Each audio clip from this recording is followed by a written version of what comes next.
Bismillahirrahmanirrahim.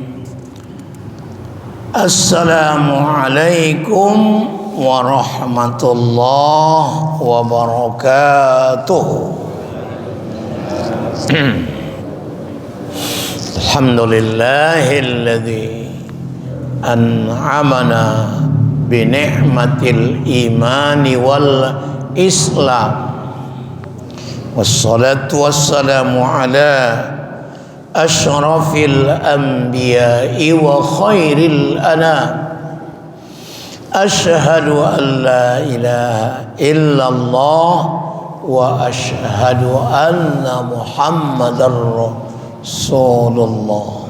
Allahumma salli wa sallim wa barik ala nabiyil karim Sayyidina Muhammadin wa ala alihi wa ashabihi ajma'in. Amma ba'd.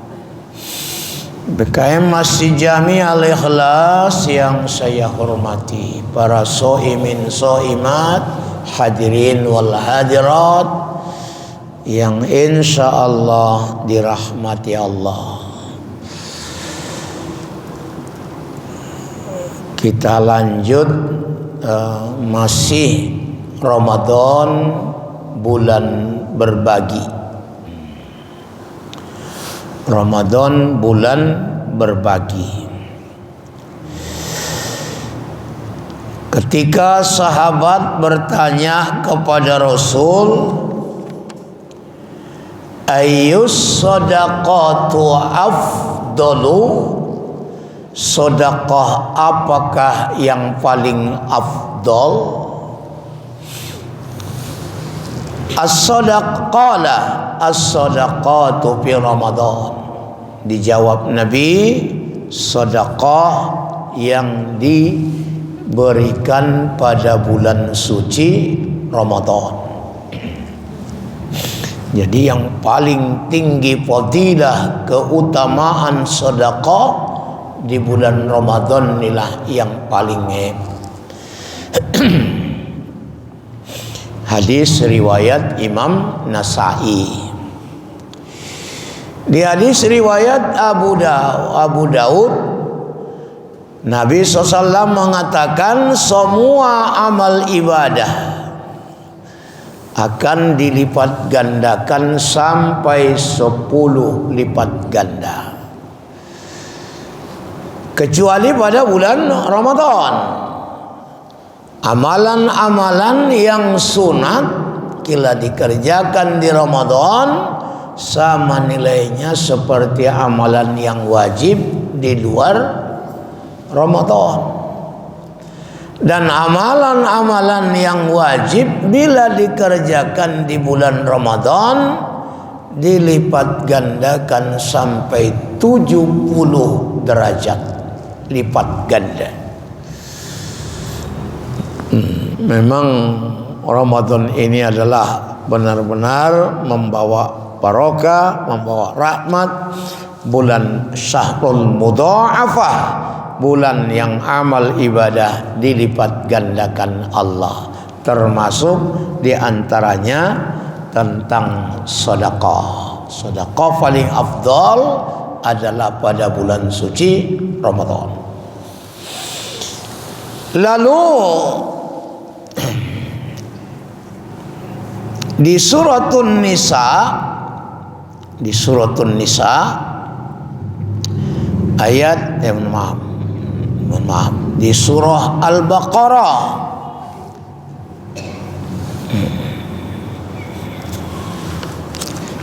ayat yang ke-215, seiring dengan pertanyaan sahabat juga, yas'alunaka madza yunfikun. Mereka bertanya kepadamu wahai Muhammad tentang apa yang harus diinfakkan. Apa yang harus diinfakkan? Di atas pertanyaan itu, qul, jawab wahai Muhammad, ma anfaqatum min khair, semua yang baik, semua yang baik, baik dia harta, apalagi tenaga, ucapan, apa lagi? Itulah semua yang baik. Asal ada nilai kebaikannya, itu bisa diinfakkan. Ya. Semua yang baik, min khair. Lalu kemudian kepada siapa diinfakkan? Pertama, falil walidain, bagi ibu bapakmu. Jadi memberi belanja pada ibu bapak kita itu adalah memberi belanja yang wajib. Beri belanja wajib. Jadi wajib orang tua anak memberi nafkah kepada ibu bapaknya, seperti wajibnya juga ibu bapak membelanjai anak-anaknya. Itu nafkah wajib lah, itulah nafkah wajib. Yang kedua adalah wajib membelanjai istrinya.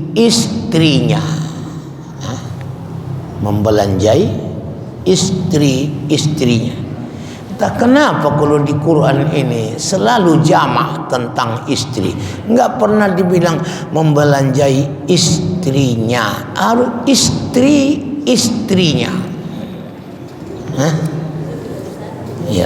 Iyalah lebih dari satu lah itu dah.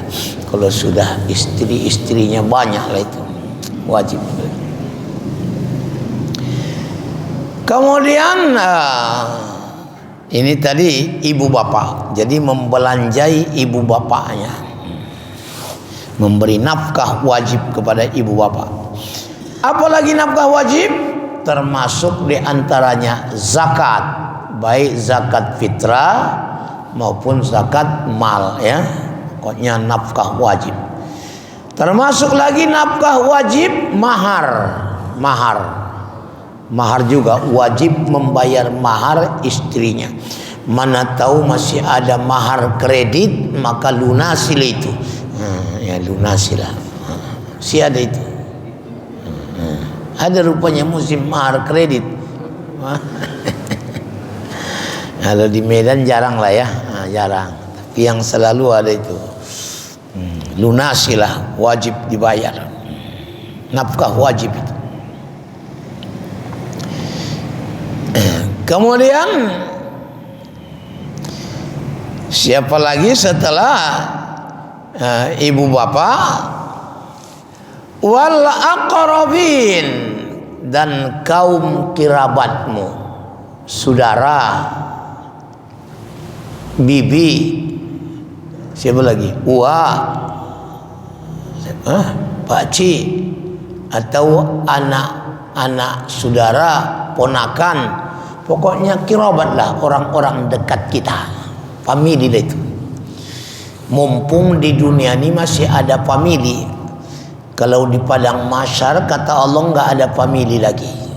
Jadi kalau mau membantu famili di dunia inilah dibantu. Kalau sudah sama-sama kumpul di padang mahsyar tidak ada famili lagi. Nafsi, ya. Nah, bantulah famili dekatmu, famili dekatlah itulah. Kemudian siapa lagi? Wal yatama, barulah anak yatim. Yatim itu adalah anak yatim bila mana ditinggal mati oleh ayah. Kalau ditinggal pergi ayah, itu bukan yatim, itu Bang Toib namanya. Bang Toib itu. Jadi ditinggal mati, bukan ditinggal pergi merantau, enggak, enggak. Kalau ditinggal mati maknya apa namanya? Piatu, dan itu tidak ada di Quran, enggak ada. Yang ada yatim. Kenapa begitu? Kenapa? Karena yang bertanggung jawab nafkah itu kepada anak ayahnya, bukan maknya. Ya, jadi siogianya kalau ayahnya yang meninggal, anak itu menjadi butuh perhatian. Tapi kalau emaknya yang meninggal, masih ada ayahnya. Itulah. Itu bedanya ya, Bu. Jadi kalaupun ada dikumpulkan uang kotak anak yatim, jangan kasih itu kepada piatu, karena sasarannya jelas untuk anak yatim. Jangan kasih kepada tanah. Dan belum sampai umurnya 15 tahun. Kalau sudah 15 tahun, kalau 15 tahun kelas berapa itu? Kelas 3 SMP. Iya. Nah, kalau udah SMA berarti nggak yatim lagi itu, walaupun meninggal ayahnya. Dan kalau saja Allah menyatakan di surah Ad-Duha, fa'ammal yatima fala taqhar, maka terhadap anak yatim jangan kamu berlaku sewenang-wenang, sesuka hati. Kadang-kadang sesuka hatinya ngomong, kadang-kadang sesuka hatinya bertindak, dan kadang-kadang sesuka hatinya terhadap harta anak yatim itu. Dan Allah telah mengancam di suratul Nisa, siapa kata Allah yang memakan harta anak yatim secara zalim, innalladzina ya'kuluna amwalal yatama zulman, sesungguhnya orang-orang yang memakan harta anak yatim secara zalim, artinya tidak haknya diambilinya, hak anak yatim dia ambili, harta yatim dia olah, dia makan, dia habiskan. Makanya hati-hati. Siapa? Ibu-ibu lah. Kalau ayah-ayah pula, ya memang bisa juga hati-hati, tapi ibu-ibu lah. Jadi kalau meninggal ayahnya, di harta yang ditinggalkan ayahnya ada hak istrinya. Berapa? 1/8. Sisanya harta hak anak yatim itu. Bagian anak laki-laki 2 kali bagian anak perempuan. Jadi yang bagian anak yatim ini siogianya dijaga, mungkin di deposito ya, atau belikan aja ke apa? Ke emas, supaya nggak terpakai awak ya. Cuman kalau kapan dia perlu, kasih. Kalau nggak perlu jangan. Ya, jangan awal-awal. Ini pula dibawanya harta anak yatim itu untuk laki barunya kawin dia balik. Dibawanya uang, dihabiskan orang tuh. Kata Allah, ya'kuluna fi butunihim, ya. Innama ya'kuluna fi butunihim nara. Samalah dia memakan bara api neraka. Jadi kalau begitu hati-hati terhadap harta anak yatim. Harta anak yatim tidak boleh memasukkan bara api neraka ke dalam perutnya. Sama itu malam ketiga tahlilan, diambil harta anak yatim untuk membuat nasi berkat, maka datang awak dikasih pula awak makan bara neraka lah awak itu namanya. Hati-hati dah. Jadi itu banyak juga kejadian itu. Enggak boleh. Dijaga harta itu, kemudian pada saatnya nanti akan diberikan. Kapan diberikan? Kalau menurut hemat kita sudah bisa dia menjaga hartanya, ya. Atau mungkin sampai nikah, ya, atau ada kebutuhan-kebutuhan lain. Saya selauna syariah, akan kami masukkan mereka ke azab yang sangat panas. Baik. Lalu termasuk diantaranya orang-orang yang terhadap harta anak yatim, jangan kita main-main. Jangan semau wa ammal yatima fala taqhar, jangan sewenang-wenang ngomong, jangan sewenang-wenang bertindak, jangan sewenang-wenang terhadap hartanya. Kalau itu terjadi, maka diazab Allah lah kita di akhirat, yaitu dengan memasukkan kita tidak cuma ke neraka, bahkan sampai ke dalam perut kita. Nah, oleh karena itu orang yang percaya dengan hal itu, dia akan waspada, dia akan jaga untuk tidak memakan harta anak yatim.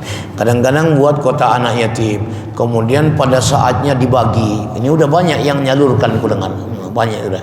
Ini udah disalurkan. Oh belum? Kapan rencana? Oh enggak ada. Ada kotak yatim di sini. Di masjid nih. Ada ya? Toko-toko ya.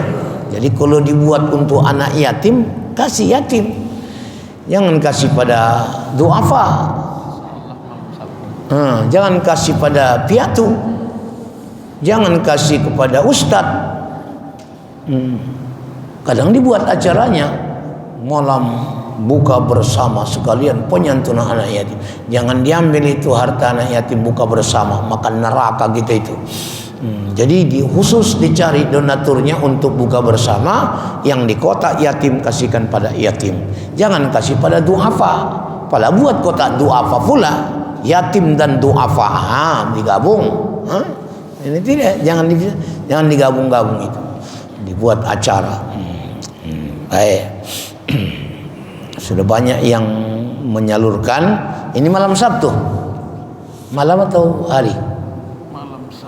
Malam Sabtu barangkali akan disalurkanlah harta anak yatim itu untuk anak yatim, jangan kasih pada piatu. Nah, nanti akibatnya disebut Allah ara'aital ladzi yukadzibu biddin. Tahukah kamu siapa yang tidak percaya akan adanya hari pembalasan? Fadzalikal ladzi yad'ul yatim. Yang pertama ialah mereka yang menghardik anak yatim. Jadi kemudian yang kedua, setelah anak yatim, siapa lagi? Kata Allah, yatama wal masakin, dan memberikan infak itu tidak cuma pada anak yatim, tapi juga dan orang-orang miskin. Orang miskin. Miskin itu orang yang tidak mencukupi penghasilannya dengan kebutuhannya. Iyalah, nggak cukup. Kalau separuh pun tidak cukup, itu fakir. Kalau nggak tercukupi semua, itu miskin. Miskin itu orang miskin. Jadi orang miskin itu juga adalah sasaran daripada infak. Di ayat lain wat du'afa. Du'afa itu orang-orang yang lemah. Apanya lemah? Bisa karena lemah fisiknya. Kenapa lemah fisiknya? Karena faktor usia, udah tua pula, udah lemah, nggak bisa kerja lagi, kebutuhan masih ada. Atau karena sakit, ya sakit. Ini lemah fisiknya karena tua atau karena sakit. Atau apa lagi? Itulah ya. Atau lemah perekonomiannya, kerja dia tapi tak cukup, itu miskin tadi juga lah, itu lemah perekonomiannya. Atau lemah dia kenapa? Karena di PHK. Orang-orang yang di PHK, dipecat. Atau orang-orang tertindas. Ini du'afa semua ini, orang-orang du'afa yang lemah. Jadi bisa lemah fisiknya atau lemah perekonomiannya. Jadi bisa saja yatim itu bisa dapat dia dari du'afa, tapi harta yatim tidak boleh diberikan kepada du'afa. Infak du'afa boleh diberikan pada yatim, tapi infak yatim tidak boleh diberikan pada du'afa lain. Jadi yatim itu bisa menjadi du'afa lemah karena masih kecil pula, ditinggal ayah, fakir miskin, anak yatim, kemudian orang tua bangka, orang yang sakit, orang yang di PHK, orang tertindas, itu semuanya adalah termasuk dalam kategori du'afa. Bisa kepada orang du'afa. Kemudian ada lagi yang berikutnya di surah Ad-Duha juga, wa ammas sa'ila fala tanhar, ya. Iyanya. Fa ammal yatima fala taqhar wa ammas sa'ila. Apa itu sa'ila? Pengemis. Pengemis. Cuman pengemis ini juga harus agak-agak seleksi kita ini. Boleh rupanya mengemis, walaupun boleh, tapi itulah perbuatan yang paling rendah. Pengemis. Dan pengemis wasaila di situ bisa dia pengemis tentang harta, meminta-minta, dan ada juga ulama memahaminya pengemis meminta tentang ilmu, apa namanya itu? Kalau orang bertanya nggak boleh dibentak. Dia menanya ilmu, meminta ilmu lah, nggak boleh. Dan nggak boleh pelit tentang ilmu. Kalau bertanya orang, jawab, kasih tahu jalan keluarnya. Kalau harta meminta, lalu boleh rupanya ngemis. Kata Nabi, tidak boleh mengemis kecuali 3 kelompok manusia. Yang pertama, mengemis karena ingin menyelesaikan utang orang.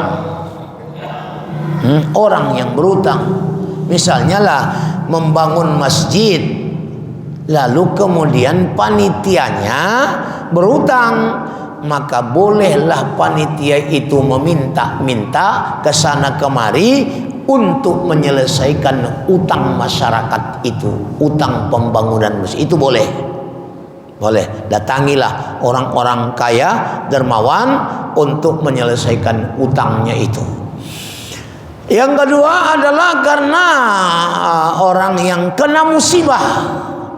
Misalkan dulu maaf cakap kena banjir, kena kebakaran, kena longsor, sehingga habis harta kekayaannya, itu juga boleh juga dia mengemis, meminta-minta.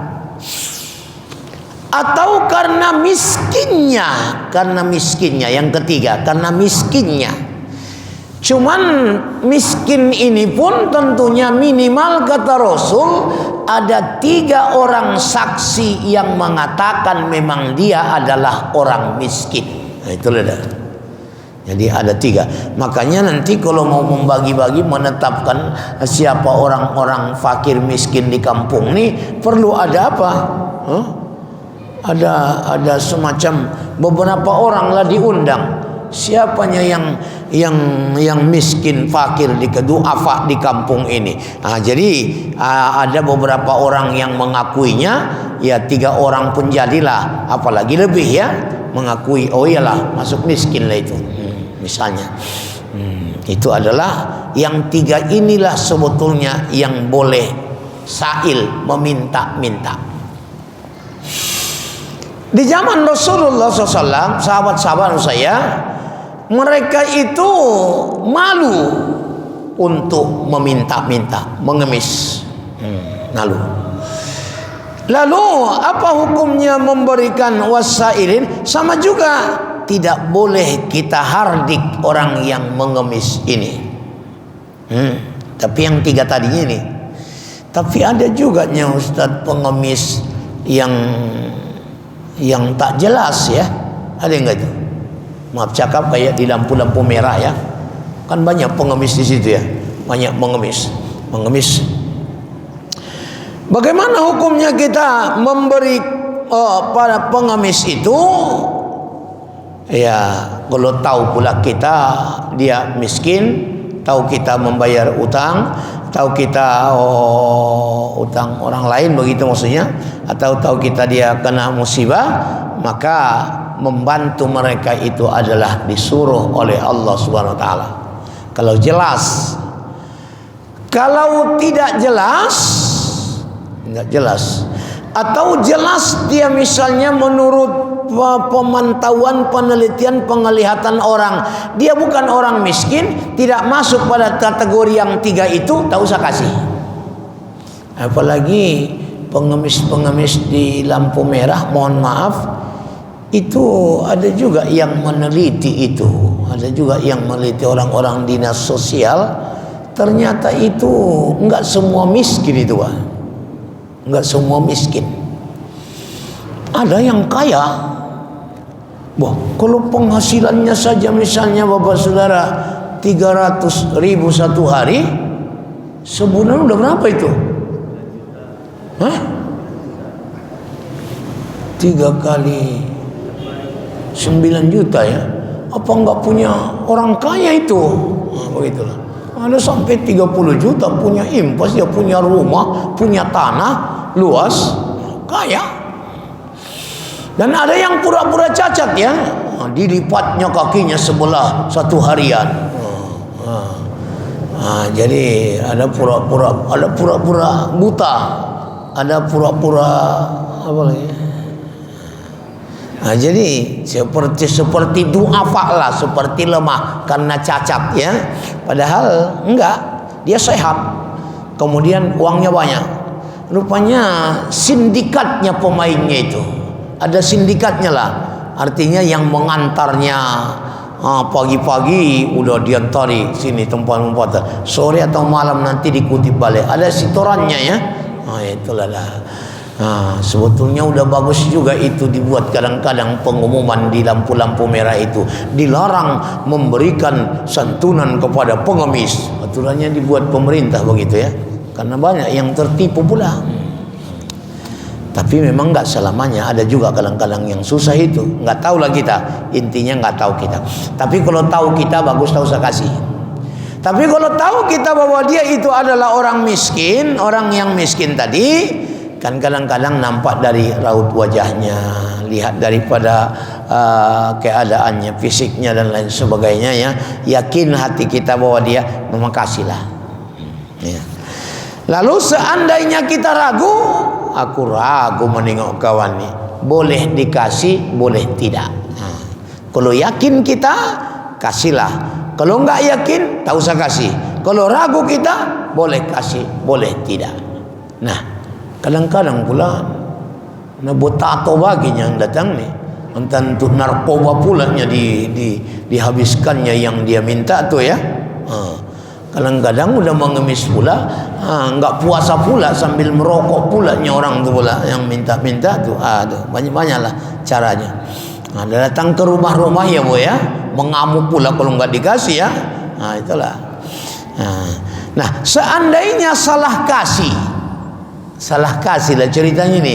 Kita pikir orang miskin, rupanya orang kaya. Awak pikir orang baik, rupanya maling. Awak pikir wanita-wanita baik, rupanya pelacur. Di masa Nabi ada juga begitu Pak. Dia sudah berniat bersedekah, kemudian di satu malam hari dia berikan sedekah. Rupanya di pagi harinya ketahuan, rupanya maling. Kemudian berpikir lagi dia berniat untuk sedekah, rupanya pelacur pula. Kemudian di malam ketiganya berpikir mau bersedekah lagi dia, rupanya orang kaya pula. Nah, lalu akhirnya dijelaskan bahwa seandainya pun salah apa namanya? Salah alamat lah ya, enggak tepat sasaran. Misalnya lah, ya seandainya lah begitu, kuduga dia orang baik, orang miskin, rupanya dia orang kaya. Apakah aku juga mendapat pahala? Kata Nabi, tetap dia mendapat pahala. Paling tidak menjadi sadar si orang kaya tadi, supaya dia menjadi orang yang dermawan. Sadar dia, Kan bisa juga begitu. Bolehkah diberikan kurban pada orang kaya? Boleh. Mudah-mudahan tahun depan dia menjadi orang yang berkurban. Jadi dengan berikan sedekah pada orang kaya, kalau salah ini ceritanya, tetap mendapat pahala, paling tidak menjadi nilai dakwah, besok lusa menjadi pemurah dia. Seandainya pada maling, ya mudah-mudahan dengan sedekah itu, aturan berniat dia malam itu mencuri, enggak jadi karena sudah dapat sedekah, paling tidak menghentikan dia malam itu tidak jadi maling. Seandainya pada pelacur, ya mudah-mudahan malam itu enggak beroperasi lagi dia karena enggak beroperasi dia lagi. Pelacur tadi malam itu perela dia satu malam itu, ya karena sudah dapat sedekah. Jadi tetap ada nilai pahalanya. Mana tahu salah. Jangan pula sumbang pula maling, sumbang pelacur. Nah, itu enggak boleh. Ini salah alamat, salah apa namanya? Salah sangka, salah duga. Baik. Nah, hadirin wal hadirat yang dirahmati Allah, boleh juga diberikan kepada mereka. As-sailin, ad-du'afa, anak yatim, orang miskin, nah, termasuk. Wa banis sabil, dan orang dalam musafir, perjalanan panjang kehabisan belanja. Itu boleh juga. Orang musafir kehabisan belanja di perjalanan. Kasihkan kepada mereka semuanya. Dan termasuk diantaranya lagi wafir riqab, hamba sahaya yang disuruh tuannya untuk apa?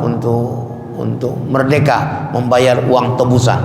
Jadi selama dia mencarikan uang tebusan itu, maka boleh diberikan kepadanya. Bahkan wa ma tab'alu min khairin fa innallaha bihi alim. Semua perbuatan yang baik yang kamu kerjakan, Allah Subhanahu wa taala Maha mengetahui dan Allah akan memberikan balasannya. Mudah-mudahan lah ya. Pokoknya semua yang baik itu adalah berbagilah. Dan bulan Ramadan ini dilipat gandakan Allah balasan-balasan pahalanya. Hadirin wal hadirat yang berbahagia, lalu apa manfaatnya kita berinfak ini? Banyak. Yang pertama, di dunia ini, kata Nabi, orang yang berinfak menolak bala atau penyakit. Dihindarkan Allah bala atau penyakit. Kalau yang sudah kena penyakit, dimudahkan Allah proses perbaikannya. Makanya dokter kalau misalnya parah penyakit manusia itu, suruh dia sedekah supaya mudah penyembuhannya. Bersedekahlah Bapak, sambil berusaha kita obati, kemudian minta pada Allah lewat sedekah, berpermudah penyembuhan penyakit kalau sudah kena. Itulah. Kalau belum kena dihindarkan, yang sudah kena dipermudah penyembuhannya. Alhamdulillah, itu manfaatnya itu. Tapi jangan pula dikatakan kalau ada orang berobat enggak sembuh-sembuh, yang pelitan pula kawan, jangan pula bilang begitu ya. Pelitan. Ya, enggak, jangan dituduh begitu, tapi dianjurkan aja. Jadi, iya Bu, ada penyakit Ibu enggak sembuh-sembuh? Enggak ada ya? Enggak ada. Apa sedekah? Itu kata Nabi, obat menjadi obat, obat terhadap penyakit, menolak bala dengan sedekah. Kemudian dikubur, apalagi dikubur itu disebut Nabi ana baitud dud, adalah rumahnya cacing. Banyak ular menggerogoti di dalam kubur itu. Maka semprot kamulah, kata Nabi, dengan sedekah. Ibaratnya di kamar ada banyak, ada kecoa, ada nyamuk, ada yang mengganggu istirahat kita, semprotlah dengan baygon, kira-kira begitulah, supaya nyaman awak yang tidur. Ini semprotlah dengan sedekah. Kalau tidak, banyak gangguan nanti dikubur. Enggak ada pula lagi ya, semprotlah dengan sedekah. Makanya orang yang dikubur itu ingin ke dunia ini mau sedekah karena cepat balasannya. Di dunia dapat balasan, dikubur juga dapat balasan. Manfaatnya. Kemudian nanti kalau sudah kumpul kata Nabi di padang mahsyar, di padang mahsyar ini semua manusia kumpul semuanya. Di sana nggak ada lagi kirabat, nggak ada pamidi. Walai kasa'alun, nggak ada lagi ramah tamah di sana, nggak ada. Bahkan telanjang, nggak pakai alas kaki pun. Tapi matahari seperti hanya beberapa jengkal saja dari ubun-ubunnya.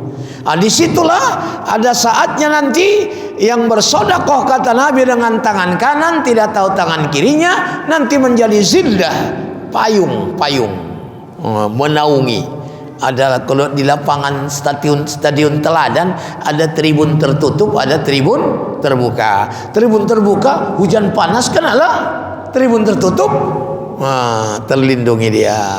Biasanya orang-orang hebat itu ya, yang di tribun tertutup itu, ialah orang-orang hebat, pembesar lah di Sumatera Utara atau di Medan. Nanti yang dapat tribun tertutup di akhirat itu, Pak, itu pembesar akhirat itu. Pembesar akhirat. Di dunia ini nggak pala ditahu orang siapa kita, tapi rupanya di akhirat dia adalah jadi orang besar. Nah, di dunia nih ya. Makanya kalau bersedekah nggak usah pala target dunia. Malah mulai ada yang bertanya, bukankah itu ikhlas? Kata ikhlas itu ada 3 memang. Ikhlas ingin dapat balasan dunia, ikhlas itu supaya sehat, boleh itu.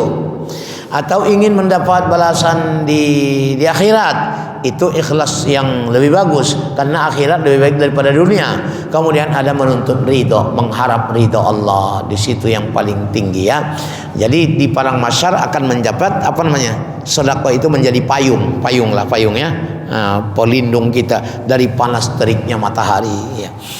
Kemudian di akhirat nanti ittaqun nar, takuti kamulah neraka, dengan apa? Bisodaqati walau ala tamrotin au bi kalimatin thayyibah. Bersedekahlah kamu walau hanya sebiji tamar. Sebiji tamar pun jadi, kalau tidak dengan kalimat-kalimat yang baik, mengucapkan kata-kata yang baik.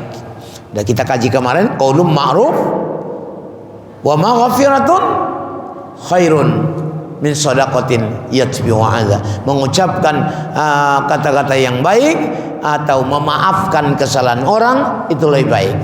Jadi boleh juga dengan kalimat yang baik. Dengar apa?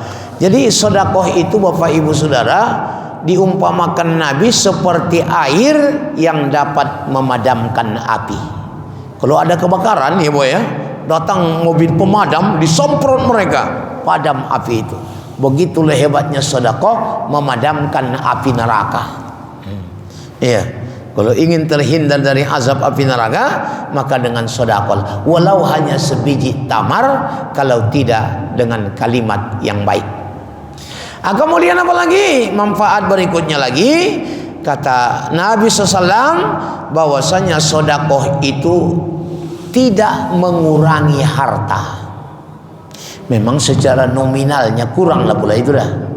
Ada 1 juta, awak infakkan 100, kurang lah itu menjadi 900. Tapi yang 100 itu akan memancing terbukanya pintu-pintu rezeki.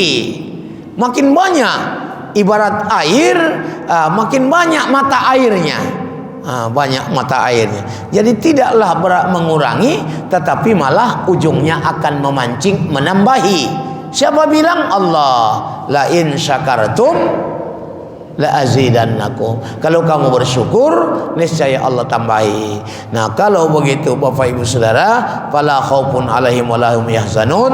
Enggak usah kamu takut miskin gara-gara sedekah, enggak usah kamu khawatir masa depan kamu gara-gara rajin bersedekah, tapi dengan sedekah akan ada balasan di dunia, akan ada balasan di kubur, akan ada balasan di padang mahsyar, dan akan ada balasan nanti di hari pembalasan. Memang luar biasa lah. Pantaslah sekali lagi orang yang sudah mati itu berdoa, laula akhartani ila ajalin qarib la asaddaqa. Ya Allah, andaikan aku masih hidup walau sebentar saja, aku akan bersedekah. Kenapa sedekah? Karena sedekah itu di kubur sudah dapat balasannya, di mahsyar dapat dia balasannya, di apa lagi, di hari jaza juga akan mendapat balasan. Mungkin kalau solat akan ada balasannya di akhirat dan sebagainya.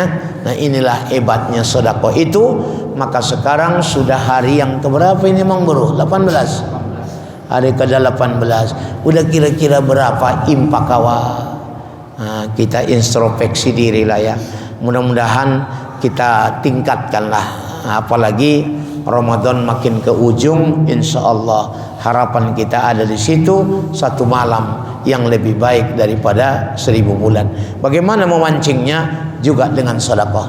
Sehingga Nabi berkata, siapa yang ingin bersalaman dengan malaikat Jibril pada Lailatul Qadar, karena malaikat Jibril yang turun pula, tanazzalul malaikatu warruh, malaikat Jibril, ruh di situ Jibril, supaya bertemu dengan Jibril, artinya mendapatkan malam Lailatul Qadar. Salah satu adalah membuka pintu langit dengan sedekah. Mudah-mudahan Bapak Ibu Saudara, sebahagian rezeki yang Allah berikan, berbagilah. Wa amma bi ni'mati rabbika fahaddits. Terhadap nikmat-nikmat yang Allah berikan kepada kamu, maka ceritakanlah. Lebih bagus menceritakan dapat nikmat daripada menceritakan kekurangan-kekurangan. Iyalah, di sisi Allah dan juga di sisi manusia. Kalau kita asyik ngeluh aja, orang pun akhirnya menganggap remeh sama kita. Allah juga makin disempitkannya. Tapi udah ceritakanlah. Inilah kebetulan dapat gaji yang ke-13 Pak Dokter ya, gaji ke-13 ya. Kita ceritakan sama orang, alhamdulillah banyak dapatnya. Bagilah. Berbagilah. Paling tidak berbagi pengalaman, berbagi cerita, atau berbagi duit ya. Apa namanya? THR ya, THR. Mudah-mudahan. Nah, ini aja barangkali. Nah, ada mengganjal di hati, dipersilakan. Kepada Bapak Ibu ada yang mau bertanya. Kasih dulu apa yang diingatkan kita. Ayo. Fadl.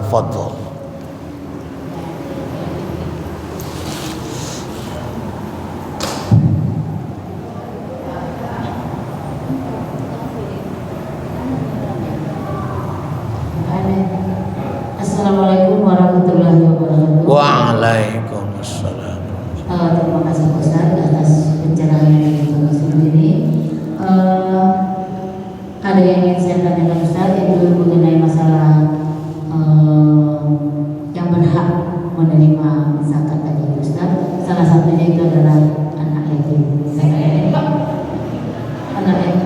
Anak yatim itu Ustaz. Tadi Ustaz mengatakan bahwasanya batas umur anak yatim itu adalah 15 tahun atau sekitar kelas 3 SMP. Nah, bagaimana kalau seandainya Ustaz anak yatim tersebut di atas 15 tahun, katakanlah sebelum menikah, atau rentang umur antara 16 sampai 20 tahun seperti dia belum menikah, dan orang tua perempuannya dalam keadaan miskin, apakah anak yatim tersebut bisa berhak menerima sedekah? Kemudian yang kedua Ustaz, berhubungan juga dengan masalah anak yatim tadi. Pada saat orang tuanya meninggal, orang tuanya laki-laki yang meninggal, ada anak yatim di rumahnya, kemudian ada tradisi menikahi, makanlah kita di situ Ustaz. Itu bagaimana itu Ustaz? Apakah itu hanya sebuah tradisi atau bagaimana Ustaz? Kemudian yang ketiga Ustaz, ini berhubungan juga. Tadi salah satu manfaat sedekah itu adalah bisa menolak bala. Nah, sekarang Ustaz, kejadian di Sumatera Utara kita ini baru-baru saja ini Ustaz, saudara-saudara kita yang di Tapanuli, di Mandeli, dan kemudian hari Minggu kemarin juga terjadi banjir bandang di Parapat. Apakah itu salah satu faktornya ya sedekahnya mungkin kurang itu, atau bagaimana Ustaz? Apakah ini memang hukum alam atau apa yang kurang bagi kita sebagai umat Islam? dengan adanya musibah tersebut Ustaz. Assalamualaikum warahmatullahi wabarakatuh. Assalamualaikum. Si anak yatim tadi kalau sudah di atas 15 tahun dia tidak yatim lagi. Tapi kalaupun dia masih du'afa, artinya masih lemah perekonomiannya, dia tidak dapat dari yatimnya tapi dapat dari du'afanya, lemahnya ya.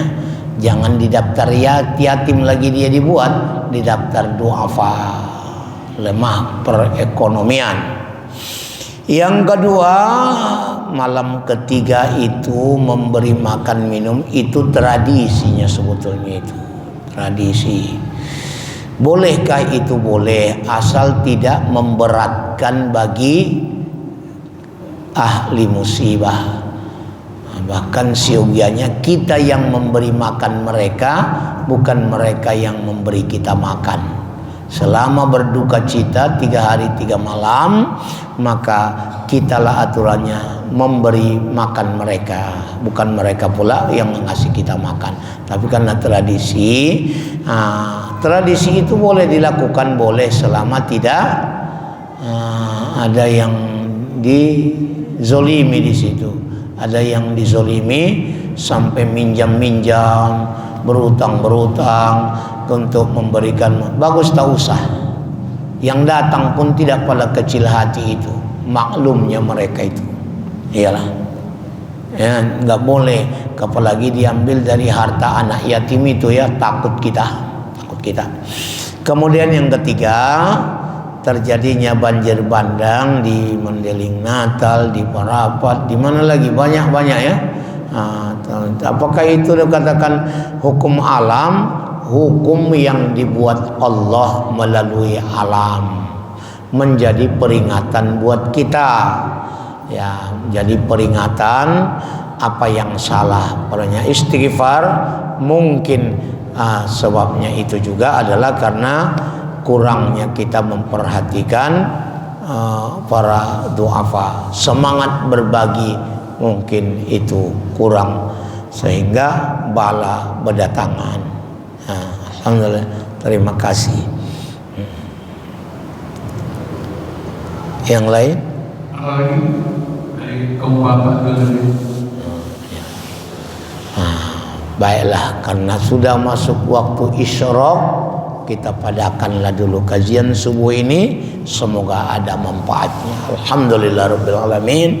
Salatu wassalamu ala asyrafil mursalin Sayyidina Muhammadin wa ala alihi washabihi ajma'in. Rabbana amanna bima anzalta wattaba'na ar-rasula faktubna ma'asy syahidin. Rabbana zidna ilman nafi'a warzuqna fahman wasi'a wa amalan sholihan.